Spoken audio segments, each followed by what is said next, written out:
Halo, assalamualaikum sahabat Ilyaswan semua. Kita melanjutkan membaca novel. Tapi sebelumnya, bagi teman-teman yang ingin membaca sendiri, bisa juga dengan cara mengecilkan volume suara pada video. Kita lanjutkan. Keluargamu bukan keluargaku. Bab 36. Pauvkania. Kamu oke kan ya? Tanya Bang Reno. Saat ini kami sedang dalam perjalanan menuju ke kantor. Lebih baik saat kami bersama dia, Bang. Jawabku yang disambut tawa oleh Bang Reno. Aku juga ikut tertawa saat mengingat jawabanku barusan. Baguslah, itu artinya kamu sudah bisa melepaskan ingatanmu dari dia. Balas Bang Reno lagi sambil tetap fokus ke jalanan. Pagi ini jalanan terasa sedikit lenggang, mungkin karena ini akhir pekan, jadi banyak orang kantor yang libur bekerja. Tapi tidak dengan nasibku hari ini, aku harus tetap bekerja walaupun di hari Sabtu. Karena pekerjaan sangat banyak terpaksa kami harus ikut lembur. Apalagi Pak Bara orangnya sangat disiplin. Jadi aku harus siap kapanpun dia menyuruhku pergi, seperti pagi ini. Aku harus tetap berangkat ke kantor karena ada pekerjaan dengan perusahaannya Bang Reno. Kamu kok bisa sih kenal sama Noval dulunya? Tanya Bang Reno lagi setelah beberapa menit kami terdiam. Dulu itu aku bekerja jadi sekretaris juga. Jadi Mas Noval dari perusahaan yang bekerja sama dengan perusahaan tempat Kania bekerja. Dari situlah kami mulai mengenal satu sama lain. Jawabku yang dibalas anggukan oleh Bang Reno. Ingatanku kembali lagi ke masa lalu. Dulu Mas Noval adalah pria yang baik dan sopan. Dia tidak pernah bersikap aneh atau bersikap yang membuatku tidak suka. Juga tidak ada tanda-tanda jika dia laki-laki yang bermulut lemas. Hanya saja, kenapa dulu aku tidak menyelidiki dulu bagaimana masa lalu Mas Noval? Kenapa aku langsung menerimanya di saat banyak laki-laki lain yang juga menaruh perhatian padaku? Kamu tenang saja, abang akan lakukan segala cara biar kamu bisa benar-benar lepas dari laki-laki seperti dia. Seru Bang Reno yang membuatku tersenyum. Terima kasih banyak Bang. Dari awal Bang Reno sangat membantu. Balasku tersenyum simpul. Asal kamu bahagia, semua akan aku lakukan kan ya? Ucap Bang Reno lirih. Aku membulatkan mata ketika mendengar ucapan Bang Reno barusan. Kenapa rasanya ucapan Bang Reno barusan seperti kata-kata seorang laki-laki untuk perempuan? Maksudnya, seperti orang yang ada hubungan spesial. Maksudnya, tanyaku sedikit gugup. Jangan sampai aku salah mengartikan kata-kata laki-laki yang sudah aku anggap seperti abangku sendiri. Jangan sampai aku ditertawakan oleh Bang Ruli. Tidak ada, ayo turun, kita sudah sampai. Jawab Bang Reno mengalihkan pembicaraan. Aku semakin penasaran dengan sikap Bang Reno yang tiba-tiba seperti ini. Apa benar yang dikatakan oleh Bang Ruli? Kalau Bang Reno menaruh hati padaku. Tidak mungkin. Aku yakin Bang Ruli cuma ingin mengerjaiku. Bisa jadi mereka berdua sudah bersengkongkol untuk mengerjaiku. Seperti dulu saat kami masih kecil. Hei, Kania, mau turun atau tetap di sini? Tanya Bang Reno yang mengagetkan aku dari lamunan tentang mereka. Iya, Kania turun sekarang. Jawabku kemudian langsung turun dari mobil mewah Bang Reno. Jam masih menunjukkan pukul 8 saat kami sampai di depan kantor. Aku lihat di parkiran juga sudah ada mobilnya Pak Bara. Dia memang laki-laki on time. Sebentar lagi pasti aku akan disemprot olehnya. Ayo bang, aku telat ini. Pak Bara sudah sampai, ucapku menarik tangan Bang Reno. Bang Reno juga ikut berjalan cepat karena tangannya aku tarik.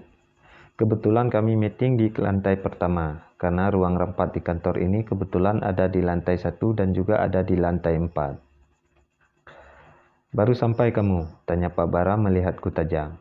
Ternyata dia sudah menunggu kami di dalam ruangan. Iya Pak, saya tidak telat bukan? Karena janjinya kan memang jam 8, jawabku sambil sedikit tersenyum. Padahal hatiku sudah sangat jengkel, dimarahi di depan Bang Reno. Maaf Pak Bara, tadi Kania telat karena saya. Saya yang telat menjemputnya di rumah. Sahut Bang Reno yang membuat wajah Pak Bara sedikit tertegun. Dia menaikkan sebelah alisnya mendengar jawaban dari Bang Reno. Kalian pacaran? Tanya Pak Bara heran. Bisa dibilang, ya enggak Pak. Pak Reno ini sahabatnya abang saya. Jadi Pak Reno ini sudah saya anggap sebagai abang saya sendiri. Sanggahku cepat. Aku tidak ingin dianggap sebagai wanita murahan. Karena yang Pak Bara tahu, aku masih menjadi istri Mas Noval, walaupun sudah dalam proses perceraian. Tapi kata-kata talak itu belum keluar dari mulut Mas Noval. Setelah menjawab itu, aku segera duduk di kursi di dekat Pak Bara, sedangkan Bang Reno duduk di kursi yang berhadapan denganku.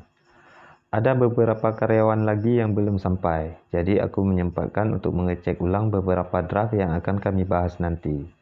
Sementara itu, Bang Reno dan Pak Bara berbincang tentang bisnis kerjasama mereka. Bang Reno pulang duluan aja ya, nanti Kania pulang sendiri aja. Soalnya masih ada beberapa berkas yang belum selesai, ucapku ketika rapat sudah selesai. Beberapa karyawan lain juga sudah pulang, jadi di sini hanya tinggal aku dengan Bang Reno dan juga Pak Bara. Kenapa nggak dikerjakan di rumah saja? Tanya Bang Reno lagi. Aku melirik ke arah Pak Bara, berharap dia memberikan aku mengerjakan pekerjaan ini di rumah. Karena semua berkas ini membutuhkan tanda tangan Pak Bara, sedangkan dia tidak mau jika menggunakan tanda tangan digital. Banyak tingkah. Tidak bisa Pak Reno. Karena berkas ini harus siap hari ini juga. Dan ini memerlukan tanda tangan saya, sanggah Pak Bara, yang membuat harapanku bekerja di rumah pupus. Ya udah, kalau gitu abang tunggu aja, jawab Bang Reno lagi. Tidak perlu Pak Reno, nanti biar saya saja yang mengantarkan Kania pulang. Karena kami juga akan membahas tentang perusahaan kami, yang mungkin tidak boleh didengar oleh orang luar. Ujar Pak Bara yang membuat Bang Reno menganggukkan kepalanya. Baik, saya mengerti. Ya udah, Kania, abang pulang duluan ya. Nanti kalau ada apa-apa telepon aja, pamit Bang Reno sambil sedikit mengacak rambutku. Kebiasaan, seruku sambil menepis tangan Bang Reno yang membuat dia tergelak. Setelah itu Bang Reno langsung melenggang pergi meninggalkan aku dengan Pak Bara yang sibuk dengan laptopnya. Aku kembali menyibukkan diri dengan pekerjaan yang hampir rampung. Tidak pembicaraan antara aku dan Pak Bara, karena dia memang tipe manusia salju, dingin. Setelah selesai menyalin semua ke flash disk, aku langsung memberikannya pada Pak Bara. Ini Pak, semuanya ada di dalam sini, juga bahan mentahnya juga di sini. Jadi nanti Bapak bisa cek berkas yang baru ini jika ada kesalahan, ucapku sambil menyerahkan flash disk. Sudah makan kamu? Tanyanya dingin, yang membuatku tertegun. Hah? Tanyaku bingung. Sejak kapan kamu tuli? Tanyanya ketus. Aku hanya bisa menelan ludah. Belum Pak, saya lagi diet, jawabku berbohong. Padahal dari tadi perutku sudah keroncongan. Akhir-akhir ini selera makanku meningkat. Ya sudah, bereskan semuanya, kita makan siang. Setelah itu baru saya akan mengantarkan kamu pulang, ucap Pak Bara sambil bangkit dari duduknya. Dia menenteng tas kerjanya kemudian melenggang keluar. Aku hanya bisa melongo melihat tingkah Pak Bara yang tidak seperti biasanya. Mau menolak takut dipecat. Kalau makan siang sama Pak Bara bisa-bisa aku nggak bisa ngunyah. Cepetan, teriak Pak Bara dari luar ruangan yang membuatku segera membereskan semuanya. Aku berjalan dengan tergesa-gesa di belakang Pak Bara. Langkahnya sangat besar, karena kakinya yang jenjang. Aku sampai ngos-ngosan mengejarnya. Kamu kok kayak orang habis lari maraton? Tanya Pak Bara saat melihatku berusaha mengatur nafas. Iya Pak, barusan ngejar tiang listrik, jawabku keceplosan. Dengan cepat aku menutup mulut dan langsung mengarahkan pandangan ke arah luar kaca mobil. Kamu bilang apa tadi? Nggak ada Pak, saya ngawur karena lapar. Aku kembali memukul mulutku pelan. Dasar absurd, ujar Pak Bara yang membuatku malu setengah mati. Biasanya aku sangat elegan di depan laki-laki, Kenapa kalau di depan Pak Bara rasanya aku jadi serba salah? Akhirnya kami sampai di salah satu kafe dekat kantor. Di sini selain tempatnya nyaman, juga dikenal dengan makanannya enak. Aku sering ke sini dulu saat masih bekerja dengan Pak Sugiono. Kamu pesan saja dulu ya, saya mau ke kamar mandi dulu. Pamit Pak Bara saat kami sudah duduk. Iya Pak, aku melihat-lihat menu yang disediakan di atas meja. Tidak lama kemudian datang seorang pelayan. Siska, aku sangat terkejut karena pelayan yang menghampiriku adalah Siska, adiknya Mas Noval. Wajahnya sangat tidak bersahabat. Sejak kapan dia bekerja di sini? Bukankah dia tidak pernah mau bekerja capek seperti ini? Aku melihat ke arah perutnya yang sedikit membencit.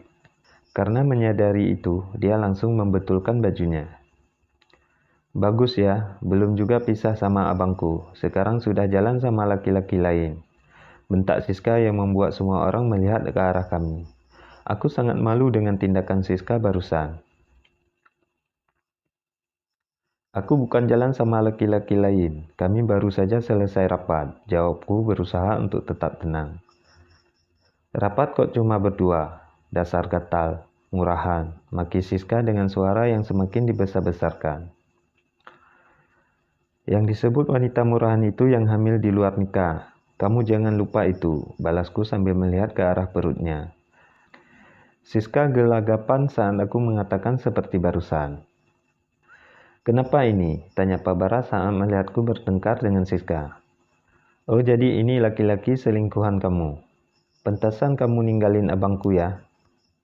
Mentang-mentang dia sudah jadi pengangguran sekarang, ejek Siska lagi semakin membuatku marah. Yang selingkuh itu abang kamu, jangan memutarbalikkan fakta. Dia yang selingkuh sampai punya anak dengan wanita lain. Sadar, balasku membela diri. Siska terdiam karena memang yang aku katakan benar adanya. Jangan lagi ikut campur urusanku, karena sebentar lagi kami akan segera bercerai. Lanjutku lagi. Tetap saja kamu juga selingkuh, jangan sok suci, balas Siska lagi. Iya, Siska sengaja pacaran dengan saya, agar proses perceraian mereka cepat. Karena sudah tidak ada lagi kecocokan di antara mereka. Sekarang cobalah diam, dan layani kami dengan baik, jika kamu tidak mau kehilangan pekerjaan ini. Sanggah Pak Bara yang membuatku melongo. Memangnya Anda siapa berani memecat saya? Tanya Siska menantang. Saya pemilik kafe ini, jawab Pak Bara lagi yang membuat Siska terkejut. Wajahnya langsung pucat. Aku hanya bisa tersenyum melihat wajahnya yang tegang.